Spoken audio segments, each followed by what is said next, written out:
નમસ્કાર મિત્રો, ગુજરાતી વ્યાકરણ સરળ રીતે શીખીએ. આજે આપણે શીખીશું વિશેષણ અને તેના પ્રકાર. મિત્રો, વિશેષણ એટલે શું અને તેના કેટલા પ્રકાર છે તેના દરેક ઉદાહરણો સાથે જોઈએ તો વિડીયોના અંત સુધી જરૂર જુઓ. મિત્રો, આગળના વિડીયોમાં આપણે જાણ્યું કે વિશેષણ એટલે કે નામના અર્થમાં વધારો કરનાર શબ્દ, એટલે કે જે શબ્દમાં નામમાં વધારો કરે એટલે કે તેનું ગુણ બતાવે, માપ, સંખ્યા બતાવીને તેના અર્થમાં વધારો કરે છે તેને વિશેષણ કહેવાય છે. આપણે ઉદાહરણ જોયું હતું કે લાલ ગુલાબ. ગુલાબ તો છે પણ કેવું છે? લાલ કલરનું. આમ મિત્રો, આજે આપણે આગળ શીખીશું તેના મુખ્ય પ્રકારો. તો મિત્રો, તેના મુખ્ય પ્રકારો છે ગુણવાચક વિશેષણ, સંખ્યાવાચક વિશેષણ, પરિણામવાચક વિશેષણ અને સર્વનામિક વિશેષણ, ક્રમવાચક વિશેષણ. તો આ બધા પ્રકારને આપણે ઉદાહરણ સહિત સમજીએ. મિત્રો, પહેલો પ્રકાર જોઈએ કે ગુણવાચક વિશેષણ.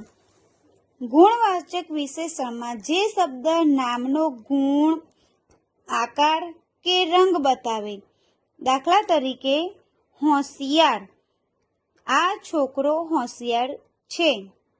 ભમરો કાળો છે. પેલો રોડ મોટો છે. આમ અહીં તેના ગુણ બતાવવામાં આવે છે. અહીં મિત્રો, આ શબ્દ દ્વારા આપણે સરળ રીતે સમજી શકીએ છીએ કે અહીં તેના ગુણ દર્શાવવામાં આવ્યા છે. બીજો પ્રકાર જોઈએ સંખ્યાવાચક વિશેષણ. એકદમ ઇઝી છે કે જેમાં સંખ્યાનો શબ્દ હોય ત્યારે આપણે ઇઝી રીતે સમજી શકીએ કે અહીં સંખ્યાવાચક વિશેષણ હોય, એટલે કે જે શબ્દ નામની ચોક્કસ કે અનિશ્ચિત સંખ્યા બતાવે, જેમ કે 5 પેન. પેન કેટલી? 5. સંખ્યા બતાવી. થોડા લોકો દર્શાવ્યા, પરંતુ કેવા? અનિશ્ચિત. એટલે કે જ્યારે કોઈ સંખ્યાનો ઉલ્લેખ કરવામાં આવે ત્યારે સંખ્યાવાચક વિશેષણ છે તેમ ઓળખાય છે. ત્રીજો છે પરિણામવાચક વિશેષણ.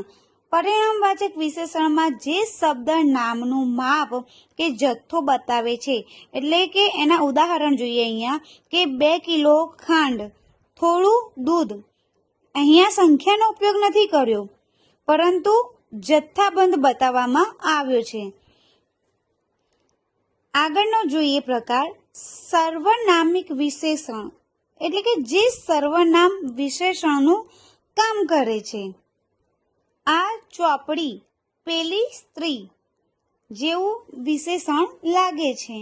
આગળનો જોઈએ ક્રમવાચક વિશેષણ, એટલે કે જે નામનો ક્રમ બતાવે, એટલે કે કોઈ છોકરો પહેલા નંબરે આવ્યો તો અહીં શું બતાવે છે? ક્રમ બતાવે છે.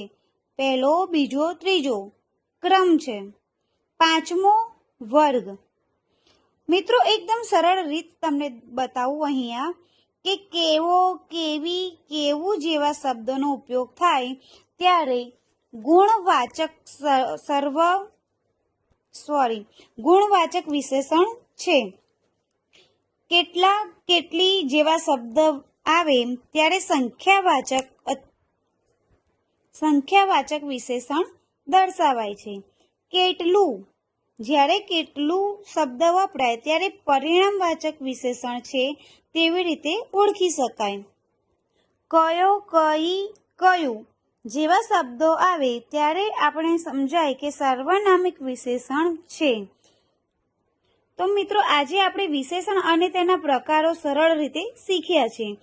વિડીયો ગમ્યો હોય તો લાઈક કરો, તમારા મિત્રો સાથે શેર કરો અને આવી જ સરળ વ્યાકરણના વિડીયો માટે મારી ચેનલને સબસ્ક્રાઈબ કરવાનું ભૂલશો નહીં. આગળના વિડીયોમાં ફરી એક નવા પાઠ સાથે મળીશું. આભાર.